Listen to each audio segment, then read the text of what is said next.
ফয়েজ ভান্ডারী এই উসুলে সাবার পূর্বে সমস্ত আউলিয়ায়ে কেরাম তাসাউফের উসুল বর্ণনা করতে গিয়ে ঘুরিয়ে ফিরিয়ে এগুলাই বলেছেন। জুনাইদ বুগদাদি বলেন, হযরত জুনাইদ বুগদাদিকে যখন জিজ্ঞেস করা হয়েছে বিমা ওয়াসালতা ইলা হাযাল মাকাম, এই মাকামের মধ্যে আপনি কিভাবে পৌঁছালেন, উনিও 60টা জিনিস বর্ণনা দিয়েছেন যে জিনিসগুলো এখানে এসেছে। ইমাম গাজালি বলেছেন এই 60টা জিনিস, কেউ 60টাকে 5টা করেছেন, কেউ 60টাকে 10টা করেছেন, ঘুরেই ফিরেই 60টা জিনিসই বলেছেন। সমস্ত আল্লাহর ওলি একেবারে বিশির আল হাফি থেকে ইমাম গাজালি পর্যন্ত, ইমাম গাজালি থেকে হুজুর গৌসুল আজম পর্যন্ত সবাই ঘুরে ফিরে একই কথা বলেছেন, কিন্তু আমরা কখনো এই জিনিসগুলা জাতিকে বলি নাই।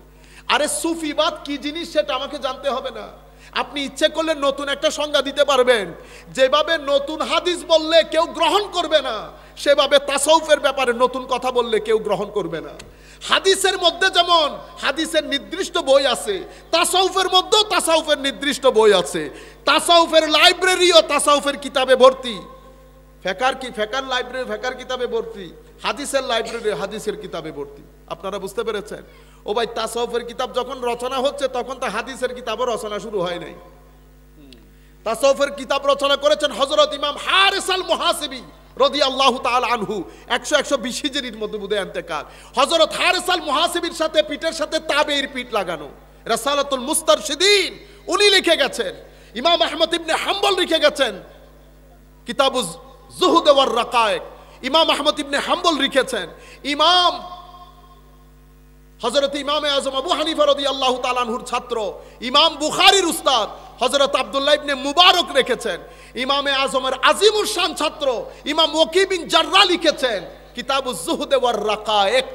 কিভাবে আপনি মানুষ হিসেবে নিজেকে প্রতিষ্ঠা করবেন, কিভাবে আল্লাহর নৈকট্য লাভ করবেন, কিভাবে এশকের রাস্তা পাড়ি দেবেন, এটা আজীব রাস্তা। এই রাস্তার মধ্যে যারা বিন্দু পরিমাণ খুশবু পেয়েছে তাদের জীবনে স্থিরতা চলে এসেছে, তাদের জীবনে স্থিরতা চলে এসেছে। আকল বড় আজীব জিনিস। আকল আপনাকে ভিতর থেকে শান্তি দেবে না। পকেটে টাকা ঢুকেছে, আকল আপনাকে ডিস্টার্ব করবে। কাউরে পাত্তা দিস না, কাউরে পাত্তা দিস না, তুই আসল, তুই হলি এরকম, তুমি তুমি তুমি।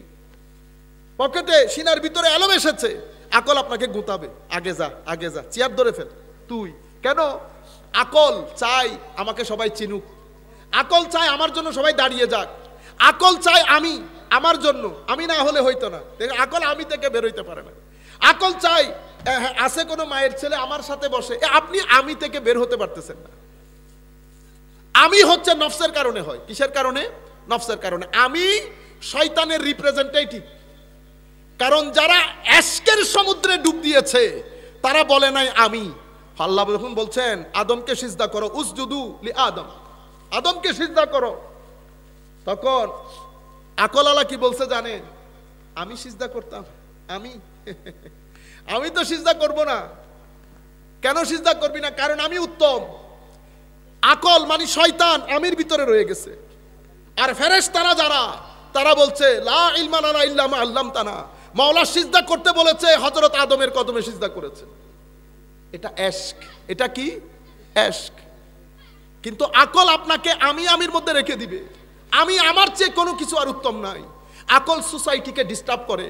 আমি আকল বলতে আবার জ্ঞানের যে মার্কাজ, যেটা অর্জন করার জন্য, জ্ঞান অর্জন করার জন্য যে জিনিস লাগে সেটাকে আমি আবার, আপনারা ভুল বুঝবেন না, আমি এখানে আকল মানি নফস। বুঝতে পেরেছেন? আপনি আমিত্ব থেকে বের হইতে পারতেছেন না, অহংকার। আপনারা বুঝতে পেরেছেন? এই অহংকার মানুষকে ডিস্টার্ব করে। এলমের ময়দানে যখন অহংকার ঢুকে, জাতির মধ্যে ফিতনা সৃষ্টি হয়, ডিভিশন হয়। তারা এক দলকে 10 দলে বিভক্ত করে আমির কারণে। কিন্তু আমি যখন সরে এশক ঢুকে যায়, এশক মানুষকে একেবারে নরম করে ফেলে। এশক নিজেকে লুকাতে চায়, আকল নিজেকে প্রকাশ করতে চায়।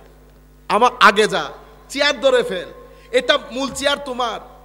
কিন্তু এশক পিছনে বসে, এশক আড়াল করে রাখে, এশক নিজেকে গোপন করে, এশক নিজেকে লুকিয়ে রাখে, এশক ফানা হয়ে যেতে চায়। এশক শুধু মহব্বত বুঝে। নফস এবং কলব, আকল দুইটা একসাথে বসলে কেন, কি কারণে, কিভাবে, কেন, এই কেন থেকে বের হইতে পারে না। এশকের মধ্যে কেন টেন নাই। বস আমার নবীর সাহাবায়ে কেরাম এই রাস্তা দিয়ে হাঁটে নাই, এই রাস্তা দিয়ে হাঁটছে। যদি আকল নফস এগুলা চিন্তা করতো, সাহাবায়ে কেরাম কখনো আমার নবীর চুল মুবারক, আকল বলতেছে চুল, এশক বলতেছে খবরদার চুল বলবি না, চুল মুবারক বল। ঠিক আছে, আকল বলছে এটা চুল, এগুলোর সাথে আমাদেরও চুল আছে। এশক বলতেছে খবরদার এটা বলিস না, এটা মাহবুবের চুল মুবারক। আকল বলতেছে এটা তুতু, এটা হারাম, এটা নেওয়া যায় না। এশক বলতেছে তুতু বাট মাহবুবের তুতু মুবারক। আকল বলতেছে দূরে থাকো, এশক বলতেছে এটা নিয়ে মুখে আর বুকে লাগাও। দুইটা হয়ে গেল না? আকল বলতেছে নখ, এশক বলতেছে নখ মুবারক। আকল বলতেছে এটা তো এরকম নখ আমারও আছে, এশক বলতেছে খবরদার এটা আমার মাহবুবের নখ, এটা অন্য নখের মতো নয়, এটা নখ মুবারক। আকল বলতেছে এটা একটা শরীরের ঘাম, এশক বলতেছে খবরদার ঘাম বলিস না, এটা ঘাম মুবারক, এটা আমার নবীর ঘাম। এশক বলতেছে, আকল বলে দূরে থাক, এশক বলে শিশির ভিতরে ভরে রাখ। আকল বলে টাচ করিস না, এশক বলে শরীরের মধ্যে আতর হিসেবে ব্যবহার কর। তো সাহাবায়ে কেরাম কোন রাস্তায় হেঁটেছেন, আকল না এশকের রাস্তায়? আজীব বিষয় না? এভাবে আমার নবীর সাহাবায়ে কেরামের আদব আপনি যদি দেখেন, এই যে এশকের রাস্তায় সাহাবায়ে কেরাম হেঁটেছে, এটাকে সুন্নিয়ত বলে। এটাকে কি বলে? সুন্নিয়ত। এই রাস্তায় হচ্ছে সুলুক এবং তাসাব্বুফ। আমাদেরকে আউলিয়ায়ে কেরাম এই এশকের রাস্তা শিখায়। হযরতে জালালউদ্দিন জালালিয়তের কারণে মানুষ আশেপাশে আসতে পারতেন না। এলমের জালালিয়ত, রব দবদবা। এই জালালউদ্দিন যখন এশকের সমুদ্র তথা শামস তাবরেজের সমুদ্রের মধ্যে 6 মাস ডুব দিয়েছিলেন। কয় মাস? 6 মাস। 6 মাস বের হন নাই। হুজুর শামস তাবরেজের সুহবতের মধ্যে ছিলেন 6টা মাস। এই 6 মাসে জালালউদ্দিন হয়ে গেছে মাওলায়ে রুম। মাওলায়ে রুম। আকল, অহংকার, নফস সব খতম হয়ে গেছে। জিজ্ঞেস করে হুজুর ফকর কি? চুপ। হুজুর ফকর কি? চুপ। হুজুর ফকর কাকে বলে? ফকর, ফকর আমাদের দেশে ফকির বলেন না আপনারা? আমাদের দেশে ফকির মানে যারা ভিক্ষা করে। সুলুকের সুফিয়ায়ে কেরাম ফকির কাদেরকে বলে? দরবেশদেরকে। ফকির মানি যারা আল্লাহ বাদে কারো দিকে না তাকায় না হাত পাতে, তাদেরকে ফকির বলে। মুহতাজ যারা শুধু আল্লাহ বাদে সৃষ্টির দিকে তারা তাকায়ও না, তাদেরকে ফকির বলে। এখন হুজুরকে জিজ্ঞেস করেছে হুজুর ফকির কি? যেই জালালউদ্দিন প্রশ্ন করার আগে উত্তর দিতেন, যখন এলমের সমুদ্র, আর সেই জালালউদ্দিন যখন এশকের সমুদ্রে ডুব দিয়েছে, তখন জবান বন্ধ। ওনার উস্তাদও ছিলেন শেখ কুনবী রাদিয়াল্লাহু তাআলা আনহু। হুজুর চলে গেলেন। প্রশ্নকারী বলতেছেন হুজুর আপনার ছাত্র তো জবাব দিলেন না। কোনা জবাব দিয়ে দিয়েছে। তো জবাব দিয়ে দিয়েছেন মানে? উনি তো আমাকে উত্তর দেন নাই। কোনা উত্তর দিয়েছেন তো? হুজুর উনি তো খামুশ ছিলেন। ওই খামুশি উত্তর। হুজুর খামুশি উত্তর? তুমি জিজ্ঞেস করেছো ফকর কি? চুপ থেকেছে। 3বার জিজ্ঞেস করার পরেও তোমাকে বলে নাই। সে তোমাকে বলতে চাচ্ছে ফকর মানি হচ্ছে অনেক জেনেও চুপ করে থাকা, মানি জ্ঞানের মহাসমুদ্র হয়েও বলা আমি কিছুই জানি না। অথবা উনি বলতে চাচ্ছেন যে ফকর কি, খবরদার আমাকে জিজ্ঞেস করবি না, আদব কর, যেখানে আমার উস্তাদ আছে সেখানে আমি কথা বলতে পারবো না। আপনারা বুঝতে পেরেছেন? এমনিতে একই জিনিস হুজ্জাতুল ইসলাম ইমাম গাজালি রাদিয়াল্লাহু তাআলা আনহুর জীবনেও ঘটেছে। হুজুর ইমাম গাজালি তৎকালীন যুগের যেটাকে ক্যামব্রিজ বলা হতো, হার্ভার্ড বলা হতো, এমআইটি বলা হতো, মাদ্রাসা নিজামিয়া। যদি মাদ্রাসা বলি আপনারা আপনাদের মাদ্রাসা মনে করিয়েন না, ওইটা তখনকার যুগের নিজামিয়া ইউনিভার্সিটি ছিল। সেই ইউনিভার্সিটির চ্যান্সেলর হিসেবে হুজুর ইমাম গাজালি বসেছেন অনেক কম বয়সের মধ্যে, 30 থেকে 35 বছর বয়সে হয়ে গেছেন চ্যান্সেলর। মুসলিম দুনিয়ার মধ্যে আইম্মায়ে কেরামের মানে যাকে যাকে আইম্মায়ে কেরাম, সেই জগতের মধ্যে হুজ্জাতুল ইসলাম ইমাম গাজালি বসে গেছে। আকল বসে গেছে চেয়ারে। কিন্তু আকল যখন রাতে নামাজ পড়তে যায়, আকল অন্ধকার। আকল কি? অন্ধকার। ভিতর থেকে ওই স্বাদ, ওই এশক, ওই মোহব্বত আসে না। আকল পাগল হয়ে গেছে। কোথায় হাকিকত খুঁজে পাবে? কারণ ইমানের তো একটা হাকিকত আছে। ইমান তো লা ইলাহা ইল্লাল্লাহ মুহাম্মাদুর রাসূলুল্লাহ বলে ঢুকলাম, ঢুকার পরে ইমানের তো একটা নূরানি বাউন্ডারি আছে, কিন্তু আমি আমার জীবনে সেই নূরানি বাউন্ডারি কখনো চেক করতে পারি নাই। অথচ হযরত হারেসকে যখন বলেছেন আমার নবী কাইফা আসবাহতা ইয়া হারেস, উনি বলছেন আসবাহতু মুমিনান হাক্কা। হুজুর, আমার নবী জিজ্ঞেস করেছেন হারেস সকাল কেমন ছিল? হুজুর আমি মুমিনে হাকিকি, আসল মুমিন হিসেবে আমার সকাল হয়েছে। আমার নবী বলছেন হারেস কি বলতেছো মাথায় রাখিও, প্রত্যেক জিনিসের হাকিকত থাকে। তুমি যে বলতেছো হাকিকি, তোমার কথার হাকিকত কি? হুজুর লা ইলাহা ইল্লাল্লাহর ঘোষণা দেওয়ার পরে আমার নবীর সোহবত আমার ভিতরে একটা তারস্ট, একটা তৃষ্ণা জাগরিত করে, এটাকে এশক বলে। এই এশক দিনের বেলায় আমাকে রোজা রাখতে বাধ্য করে। এই এশক মানুষ যখন ঘুমিয়ে যায়, আমি সারা রাত আল্লাহর মেরাজের জন্য তৃষ্ণার্ত থাকি, আল্লাহর কুদরতির কদমে সিজদায় পড়ে থাকি। হুজুর কিছুদিন যেতে না যেতে অবস্থা এমন হয়েছে, আমি রাস্তায় হাঁটি, আমার কান জান্নাতীদের আওয়াজ শুনতে পায়, আমার কান আরশের কলমের আওয়াজ শুনতে পাই। হুজুর আমার নবী বলেছেন হারেস তুমি হাকিকত পেয়ে গেছো, তুমি আরেফ বিল্লাহ হয়ে গেছো। তিনবার বলার পর আমার নবী বলেছেন এটা ইস্তেকামতের সাথে, অবিচলতার সাথে এটা ধরে রেখো, এটা এশকের জায়গা। এই এশকের জায়গার মধ্যে মুশাহাদা আছে। কি আছে? মুশাহাদা। মুশাহাদা মানে হায় হায় হায়, একটা তো জাহেরি দুনিয়া, একটা বাতেনি দুনিয়া। এখানে আল্লাহ অনেক নিয়ামত রেখেছেন, এই ভিতরে অনেক নিয়ামত রেখেছেন। এটা একটা শক্তি, এটা অসীম শক্তি। এটা যখন জাগরিত হয় তো মানুষ এক সেকেন্ডের মধ্যে মিলিয়ন মাইল চলে যায়। মানুষ বসে থাকে এখানে, খবর নেই কাতারে, খবর নেই কাতারে। আমরা শুনতে পেয়েছি হযরত জিয়াউল হক শাহ রহমতুল্লাহি আলাইহি উনি নাকি সীতাকুণ্ড দিয়ে একবার আসতেছিলেন, সাথে মানুষও ছিল। কেউ একজন ওনাকে 50,000 টাকার একটা বান্ডেল দিয়েছেন। 50,000 টাকাটা উনি বলে আসার সময় জঙ্গল একটাতে ফেলাই দিচ্ছে। উনি তো চলে আসছেন, তো ওনার সাথে থাকা এক ব্যক্তি নাকি ওই 50,000 টাকা ফেলাই দিছে। তো তখনকার যুগের 50,000 মানে আজকের যুগের আপনি স্বর্ণের হিসাবে গেলে বুঝতে পারবেন, স্বর্ণের হিসাবে গেলে বুঝতে পারবেন। হায় একজনকে বলে দেখতেছেন না, তো জিজ্ঞেস করেছেন এই ব্যক্তি কই?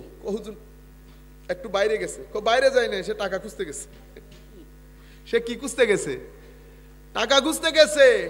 টাকা খুঁজা লাভ নাই, এটা আমি যার জন্য ফেলছি ও উঠাই নিয়ে গেছে, আমি যার জন্য ফেলছি উঠাই নিয়ে গেছে। পরে খবর নিয়ে দেখা গেছে ওই এলাকার একজন গরিব ব্যক্তির মেয়ের বিয়ে, তার বিয়েতে টাকা দরকার।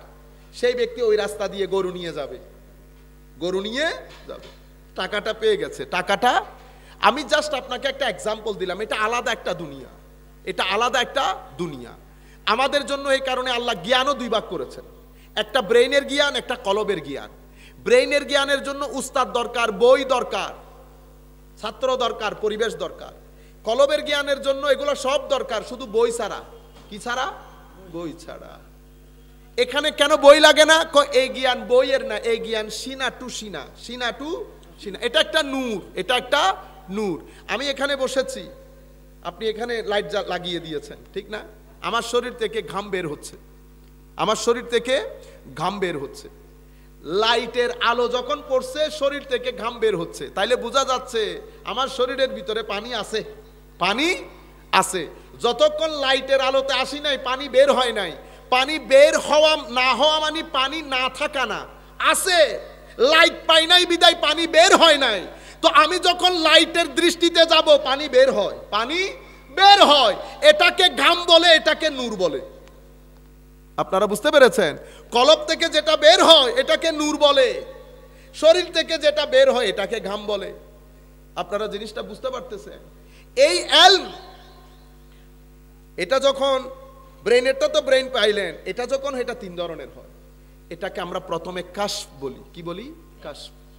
এরপর এটাকে আমরা এলহাম বলি, এটাকে আমরা এলমে লদুন্নি বলি, এলমে লদুন্নি। তো মুসা আলাইহিস সালামকে আল্লাহ ইচ্ছে করলে এটা সাথে সাথে দিতে পারতেন, কিন্তু আমার আল্লাহ বুঝাতে চেয়েছেন যে এলমে লদুন্নি এটা এমনি নিয়ে যায় না, এটা আরেকজনের সুহবতে থাকতে হয় যার ভিতরে এলমে লদুন্নি আছে, যার ভিতরে এলমে লদুন্নি আছে। আপনারা বুঝতে, সেই কারণে সুহবতের দরকার হয়। সুহবতের কারণে সাহাবী, সুহবতের কারণে সাহাবী। সুহবত এক আজীব জিনিস, আপনি 100 বছরের রাস্তা মিনিটের মধ্যে অতিক্রম করতে পারবেন।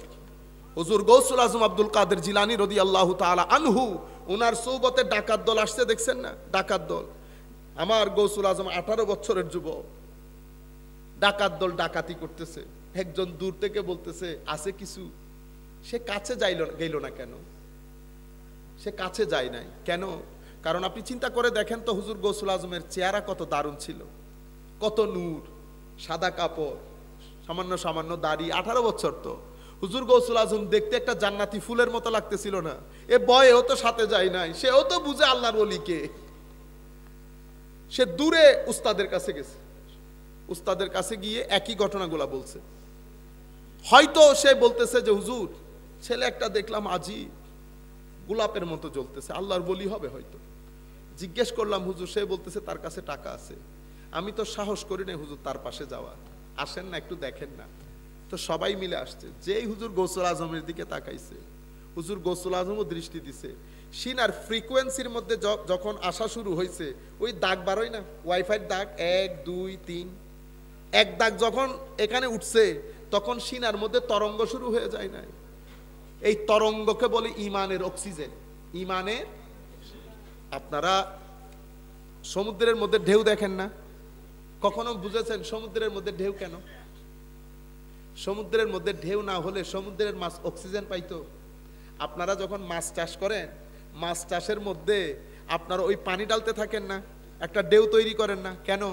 কৌজুন মাছে অক্সিজেন না পাইলে মরে যাবি। তো মাছে অক্সিজেন না পাইলে মরে যাইব, তো মাছের অক্সিজেন অনেকটা দিতে লাগবে, কিন্তু সমুদ্রের অক্সিজেনই বনে দিলেন না। সমুদ্রের অক্সিজেন কে দিছে? আল্লাহ। তরঙ্গটা আল্লাহ সৃষ্টি করছে। ওই তরঙ্গ যদি না হইতো, সমুদ্রের মাছ তো অক্সিজেনই পাইতো না। এখানে আপনি খাদ্য দিচ্ছেন, সকাল বিকাল খাদ্য দিচ্ছেন না? আমরা কখনো চিন্তা করে দেখেছি খালের মাছ, সমুদ্রের মাছকে খাদ্য কে দেয়? আপনি দিছিলেন না। আমার আল্লাহ নিজাম তৈরি করেছে, আমার আল্লাহ নিজাম তৈরি করেছে। প্রত্যেক জিনিসের অক্সিজেন দরকার হয়, ইমানেরও অক্সিজেন দরকার হয়। ইমানের অক্সিজেন হচ্ছে সুহবত। ইমানের অক্সিজেন কি? সুহবত। অক্সিজেন ছাড়া যেমন মানুষ হার্ট অ্যাটাক করে, ইমানের কি হয়? হার্ট অ্যাটাক হয়ে যায়। ইমানের হার্ট অ্যাটাক যখন হয়, মানুষ নাড়াচাড়া করে না। আমার আল্লাহ এই হার্ট অ্যাটাক ওয়ালা ইমানকে মুর্দা বলেছে। আওয়ামান কানা মাইতান ফাআহইয়াইনাহু ওয়া জাআলনা লাহু নূরা। তুমি মুর্দা ছিলা, তোমাকে আমি জিন্দেগি দিয়েছি। আমার আল্লাহ বলছেন, ইয়া আইয়ুহাল্লাযীনা আমানু ইস্তাজিবু লিল্লাহি ওয়া লির-রাসূল ইযা দাআকুম লিমা ইউহয়িকুম। হে মুমিনরা, আল্লাহ রাসূল যখন ডাক দেবে, ইস্তাজিবু, আল্লাহ রাসূলের ডাকে তোমরা সাড়া দাও। সাড়া দিলে লিমা ইউহয়িকুম, তোমাদের ঈমানের মধ্যে জিন্দেগির সঞ্চার হবে। ওমা, আল্লাহ জিন্দেগি, আমি তো এখন জীবিত না, জীবিত না হইলে আমি আহ্বানে সাড়া দিব কেমনে? যার জীবিত ছাড়া আহ্বানে সাড়া দেওয়া যায় না।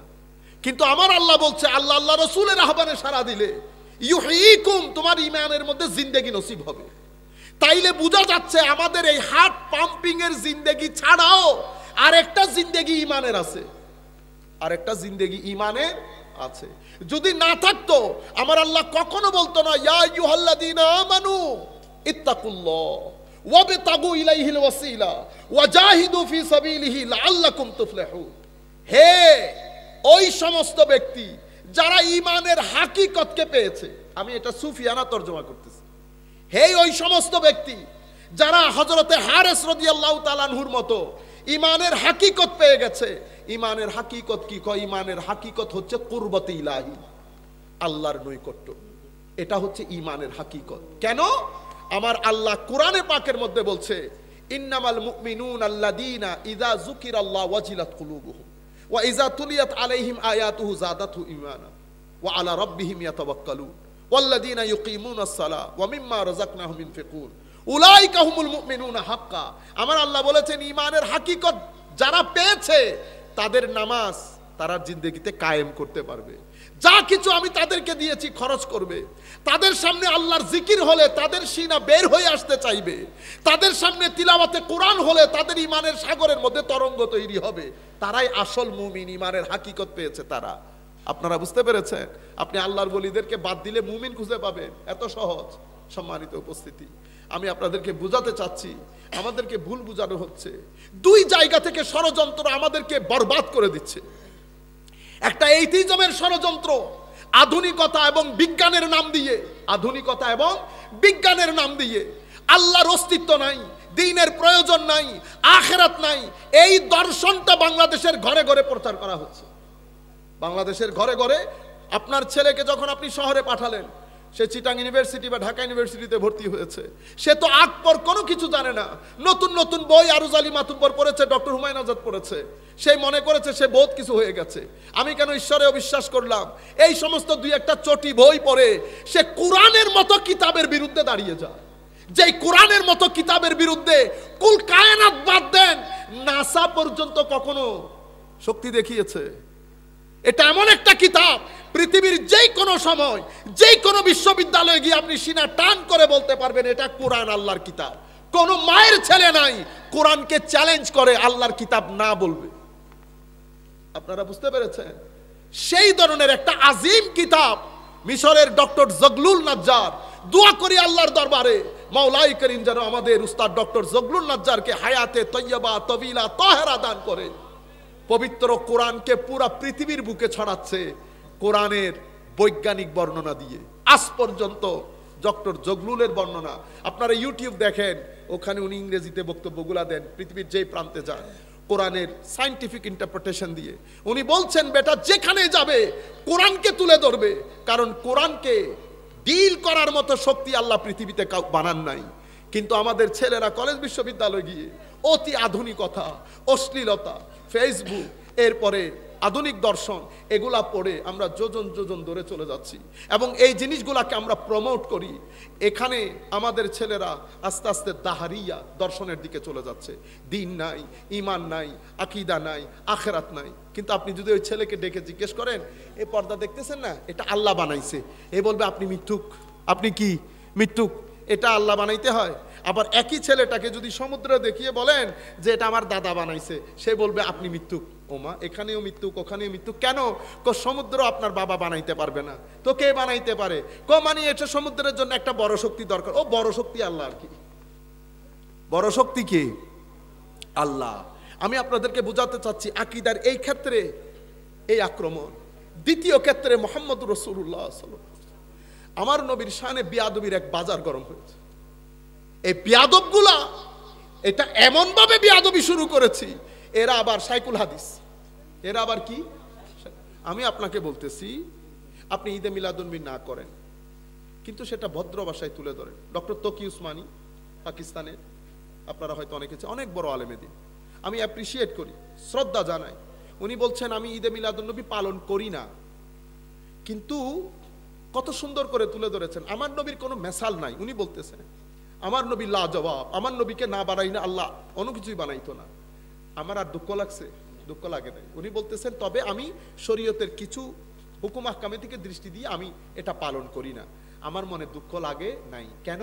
কারণ আপনি আমার নবীকে আমরা যেভাবে চাই সেভাবে তুলে ধরছেন। আর কোনো অসুবিধা আছে?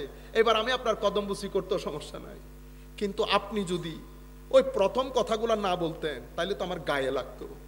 আমাদের সাথে কারো কোনো দ্বিমত নাই তো, এটা আপনি যা মন চাই নিয়ে যান, কোনো সমস্যা নাই। কিন্তু আমার নবীর শানে যদি এতটুকুন পরিমাণ অসুবিধা হয়, আমাদের গায়ে আগুন লেগে যায়, গায়ে আগুন লেগে যায়। সে যেই হন আপনি, সে যেই হন, আমরা পুরো পৃথিবীর সামনে দাঁড়িয়ে যাব যদি আমার নবীর গায়ে এতটুকু আঁচড় লাগে। আপনারা বুঝতে পেরেছেন? আমার নবীর শানে বিয়াদবির এক বাজ, যার যা মন চায়, কখনো আমার নবীর মা বাবাকে নিয়ে, কখনো আমার নবীর এলম নিয়ে, কখনো আমার নবীর হাদিস নিয়ে, কখনো আমার নবীর উম্মতের মাযহাব নিয়ে, যার যা মন চায়। আমার নবী আখেরি নবী না, আমার নবী পর নবী আসবে, আমার যার যা মন চায় বলে যাচ্ছে। আমার নবীর আলে বাইতের উপর, আমার নবীর সাহাবায়ে কেরামের উপর, আমার নবীর উম্মতের আউলিয়ায়ে কেরামের উপর বিয়াদবির এক বাজার গরম। কিসের উপর ভিত্তি করে? দুইটা জিনিসের উপর ভিত্তি করে, বেদাত এবং শিরক। এই দুইটা জিনিসকে ঢাল বানিয়ে আমেরিকা, ইংল্যান্ড, আমাদের পুরো বিশ্বের উপর দুইটা জিনিসকে ঢাল বানিয়েছে, ডেমোক্রেসি এবং হিউম্যান রাইটস, মানবাধিকার, গণতন্ত্র। ও ফিলিস্তিনের মধ্যে এখন কি হইতেছে? কোন না, এটা মানবাধিকার, এখানে অসুবিধা নেই। এখানে মানবাধিকারের কারণ ওগুলো মানবই না, বুঝতে পেরেছেন? এটা হচ্ছে ঢাল। এটা কি ঢাল? Democracy, human rights. আমরা এগুলা থেকে বের হই না। মাঝে মধ্যে আমার ইচ্ছা করে কাশ আমাদের যদি থাকতো শক্তি, চোখে চোখ রেখে বলতে পারতাম হ্যাঁ যে ডেমোক্রেসি শিক্ষা দিতে হবে না, আপনার কাছ থেকে আমি ডেমোক্রেসি শিক্ষা নিতে হবে না, আপনার কাছ থেকে মানবাধিকারের শিক্ষা নিতে হবে না।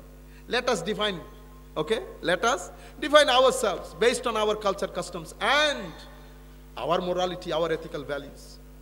আপনি কে? Who are you to teach me? আমি আপনার কাছে কেন শিখতে যাইবো? আমার কি কোনো অসুবিধা আছে? আপনি কোন পুকুরের মাছ? কিন্তু এই কথাগুলো চোখে চোখ রেখে বলার মতো কেউ নাই। দোয়া করি আল্লাহর দরবারে আল্লাহ সেই ধরনের কিছু বেনিয়াজ মানুষ আমাদেরকে দান করুক। আমি সেটা জিয়াউর রহমান হোক, সেটা শেখ মুজিবুর রহমান হোক, জাতির পিতা শেখ, আমি একবার কিছুদিন আগেও দেখছি ভিডিওটা, দিল ভরে যায় না। উনি বিবিসি সাংবাদিককে ইন্টারভিউ দিচ্ছেন, পায়ের ওপর পা তুলে এভাবে বসছেন, ওই চুরুট একটা আছে না, এটা মুখের মধ্যে, এটা হচ্ছে আপনার অ্যাটিটিউড। আপনি বুঝাইতে চাচ্ছেন এত গরিব মনে করিস না আমারে। সিনার ভিতরে যদি সততা থাকে, দাপট থাকে, আপনারা বুঝতে পেরেছেন? আমার দিল ভরে গেছে জিনিসটা দেখে, বুঝতে পেরেছেন?